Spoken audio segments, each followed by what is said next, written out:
Hello everyone, steno with अरेहन पर आपका स्वागत है।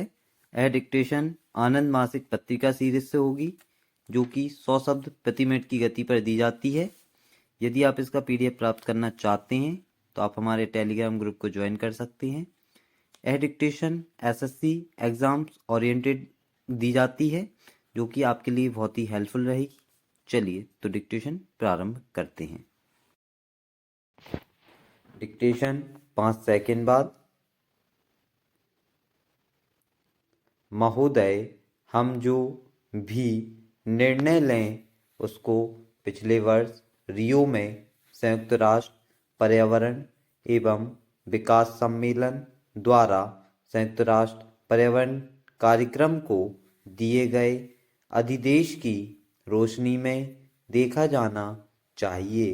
यह अधिदेश राष्ट्रों के समुदाय की सुविचारित इच्छाओं को प्रतिबिंबित करता है और हमें उसी संदर्भ के अनुसार कार्रवाई के लिए प्राथमिकताएं निर्धारित करनी हैं।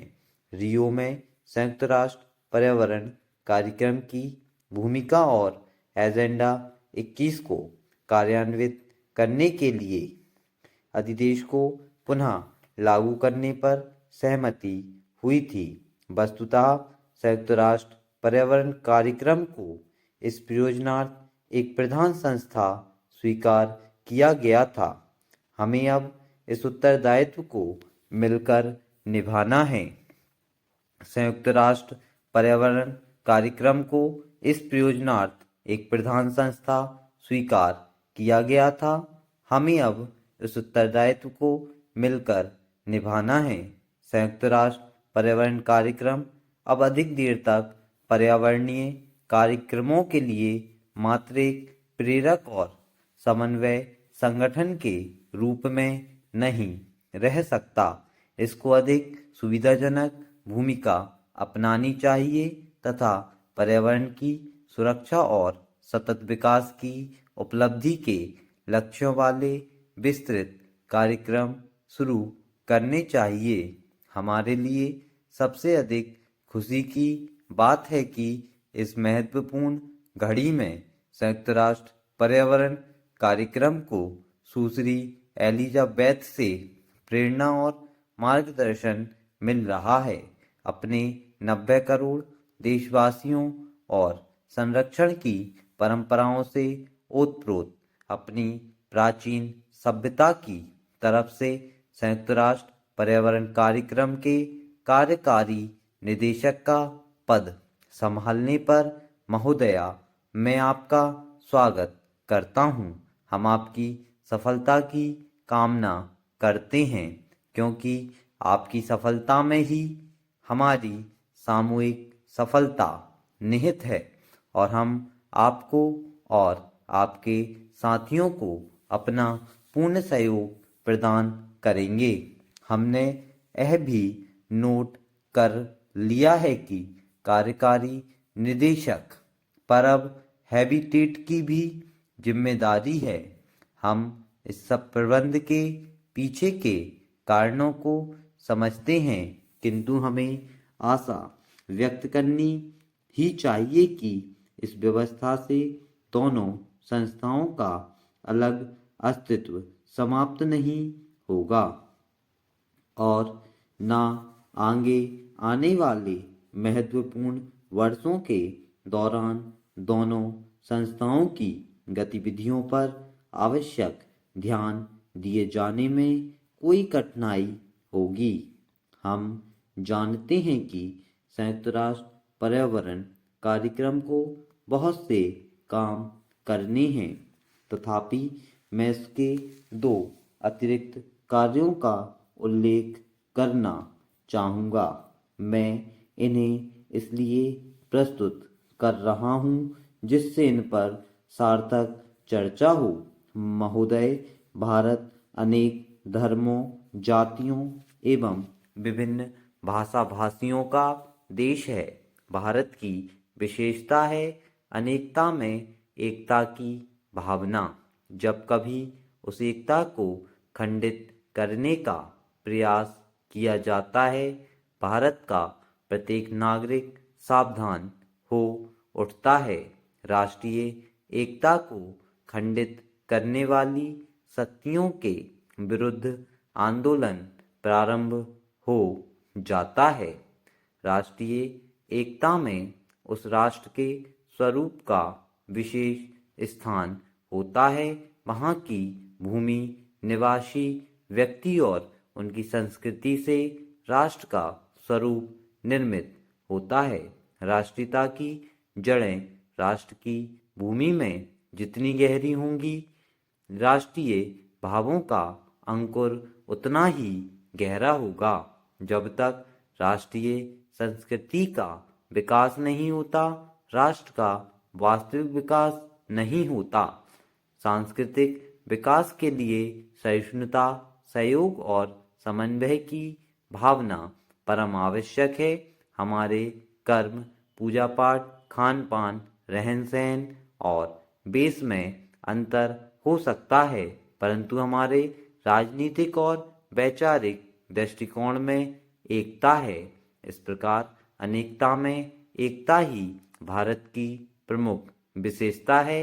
राष्ट्र की आंतरिक शांति तथा सुव्यवस्था या बाहरी दुश्मनों से रक्षा के लिए राष्ट्रीय एकता परम आवश्यक है।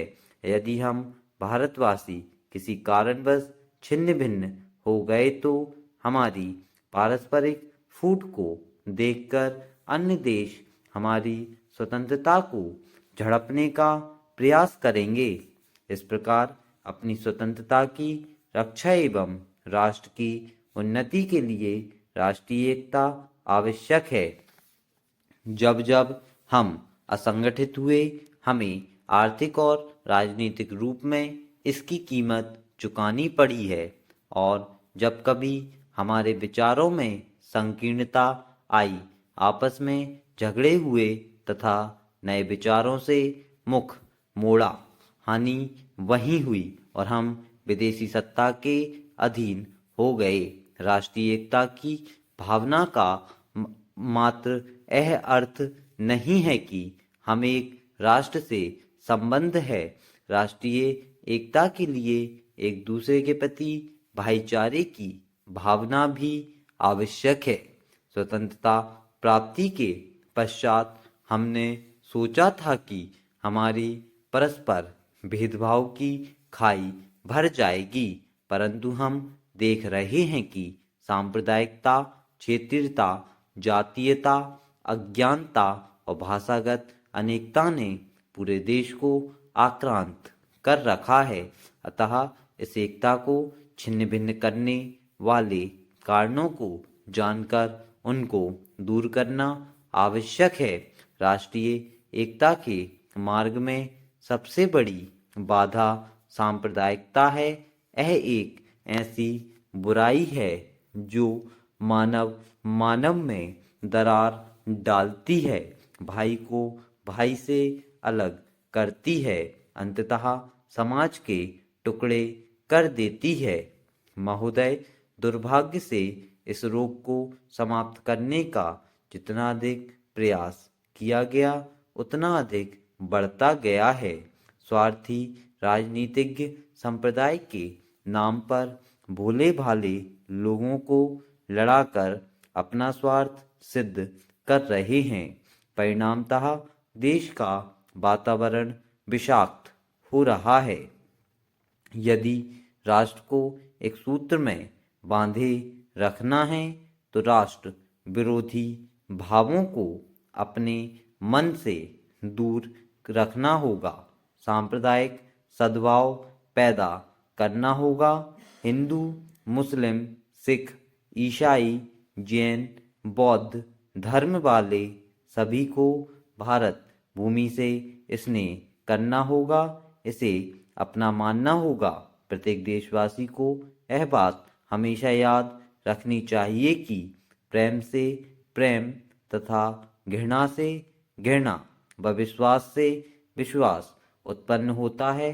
सभी धर्म आत्मा की शांति के लिए भिन्न भिन्न उपाय और साधन अपनाते हैं। धर्मों में छोटे बड़े का भेद नहीं है। मंदिर, मस्जिद, चर्च और गुरुद्वारा सभी पूजा प्रार्थना के पवित्र स्थान हैं। मनुष्य को इन स्थानों पर आत्मा की शांति मिलती है। इन सभी स्थानों की पवित्रता एवं रक्षा की जिम्मेवारी हम सभी की है। कोई भी धर्म या मजहब नफरत और घृणा करने की शिक्षा नहीं देता। धार्मिक एकता और सांप्रदायिक सद्भाव के लिए आवश्यक है कि हम अपने धर्म ग्रंथों के वास्तविक संदेश को समझें तथा उन्हें अपने जीवन में अक्षरशः उतारें, उनके स्वार्थपूर्ण अर्थ ना निकालें। स्टॉप। यदि आपको वीडियो पसंद आती है तो वीडियो लाइक करें, चैनल को सब्सक्राइब करें और ज़्यादा से ज़्यादा लोगों में शेयर करें एंड फीडबैक जरूर दें। Thank you.